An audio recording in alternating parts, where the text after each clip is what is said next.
اهلا بيكم في حياة المطبخ مع رشا. النهاردة ان شاء الله هنعمل وصفة غدا دايت. زي ما انتوا شايفين معانا كده وصفة بسيطة وسريعة. وانا نزلت لكم الفيديو اللي قبل دوت طريقة الاستريبس بنعمله ازاي بدون دقيق بدون زيت. تمام. هنا بقى قبل الاكل انا متعودة اعمل كده بنجيب كوباية مية. الوصفة دي حلوة أوي، بذور الشيا. ليها فوائد كتير حلوة أوي، وهي عامة بتشبع وحلوة للعظم. وهنزل لكم برضو معلومات، وأنا منزلة فيديو صغير برضو ليها بالمعلومات بتاعتها. بتحطي كوباية كوباية مية وبذور الشيا معلقة، وبتقلبيها وتشربيها، بس ما تتاخدش كده معلقة وتشربي وراها مية، غلط. لازم تتحط في مية وتتقلب وتتشرب. هنا بقى شغلنا الاير فراير، وهنحط هنا الاستريبس اللي احنا عملناه مع بعض. ده بقى وجبة غدا دايت، وفي نفس الوقت وجبة أكلة صحية، يعني أكل صحي بدون زيت بدون دقيق. يعني بنحاول على قد ما نقدر نقلل في الحاجات اللي هي مش مفيدة. وهنا بقى انا اي بقى زيت زيتون او زيت ذرة، يعني حاجة برضو تكون صحية. وبرضو انا جربتها عشان نبقى صادقين احنا قناتنا. ان احنا نبقى صادقين مع بعض، يعني انا جربتها برضو الاستريبس من غير اي زيوت، فعلا ما لزقش واحمر من الناحيتين. تمام. عندك زيت زيتون ادي بخة بسيطة كده، مش حابة برضو عادي، انا جربتها ونفعت. تمام. ما تنسوش بقى تدعمونا في القناة، وعشان تشجعوني وانزل لكم ان شاء الله افكار جديدة ومفيدة.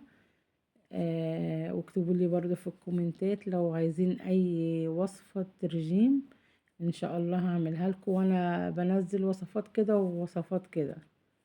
وان شاء الله يعني كل جديد ومفيد مع بعض، وحاجات هتعجبكم ان شاء الله. اهو زي ما انتوا شايفين معانا كده، لازم تقلبي بذور الشيا بالطريقة دي وتشربيها بقى، يعني سيبيها دقيقتين كده وارجعي قلبيها تاني او 5 دقايق واشربيها على طول. وتقدري تحطيها على زبادي، ان شاء الله هنزل لكم وصفة برضو للعشاء. هتعجبكم ان شاء الله، تبقى حاجة خفيفة وكده. بس اهم حاجة طبق السلطة، احنا هنا معانا مايونيز ده لايت، حطيت منه مع يا جماعة رجيم بدون حرمان. يعني الوصفة دي كنا على طول نبقى نفسنا وممكن نضيع لو بنعمل رجيم عشان ناخد ستريبس بقى مقلي والكلام ده، لا، والدنيا بتبوظ معانا. لا، احنا هنعمل حاجات صحية ومش هنحرم نفسنا. واهم حاجة طبق السلطة، يعني طبق السلطة على قد ما تقدري طبق السلطة حطي فيه الوان كتير، يعني كل ما تضيفي الوان فيه مفيدة. وياريت فص توم يكون صغير كده تبشريه او تقطعيه مع طبق السلطة، ده حلو للمناعة ومفيد جدا. تحطيه لازم على طبق السلطة، تحطي بصل، ما حابة تشيلي البصل عادي، بس لازم تحطي. وان شاء الله هقدم لكم دلوقتي برضو وصفة تانية تنفع الغدا.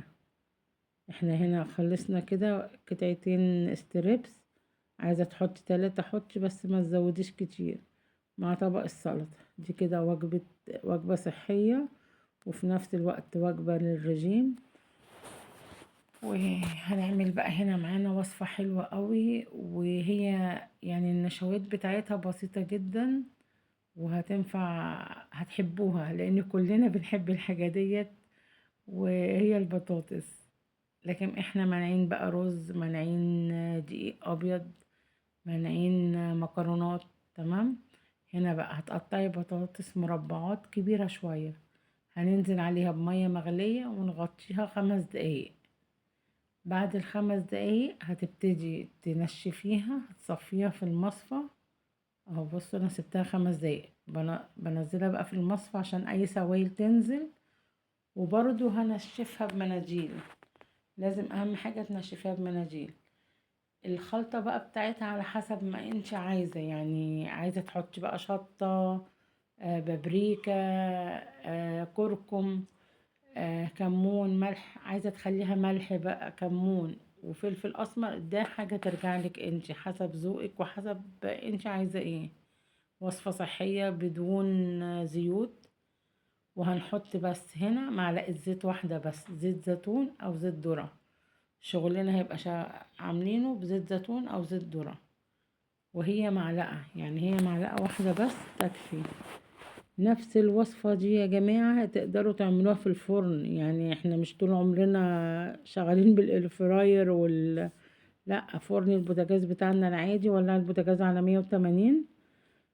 حطي في صينية نفس التتبيلة دي وحطيها في صينية. تمام. وتقدري تحطي جنبها برضو قطعتين بانيه، قطعتين ستريبس، من غير اي دهون، وحطيها في الفرن من وقت للتاني تقلبيها، ما بتاخدش اي سوا.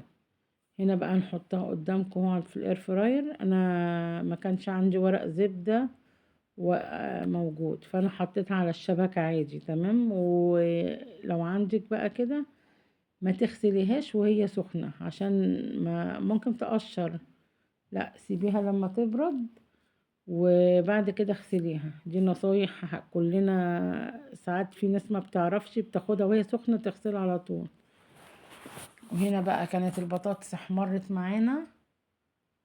بصوا احمرت وبقت مقرمشة بجد، كانت جميلة، جربوها ومش هتندموا. دي نشويات بسيطة.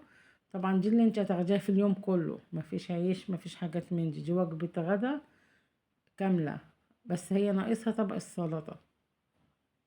هنا بقى الستريبس انا قطعته قطع شرايح، وحطيته كده عشان ايه، قلت تتاكل كده بالشوكة، تاكل البطاطس تاكل الستريبس بالشوكة كده، يبقى على القد كده.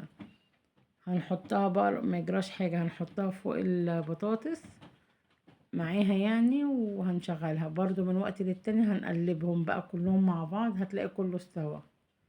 بجد كانت وجبة حلوة ولذيذة، وما حرمناش نفسنا برضو من البطاطس. والوجبة اللي انا عاملاها دي، ده كده مش نفر واحد، الوجبة دي نفرين، عشان بس نبقى عارفين الكمية برضو مش كبيرة، يعني ما نكترش.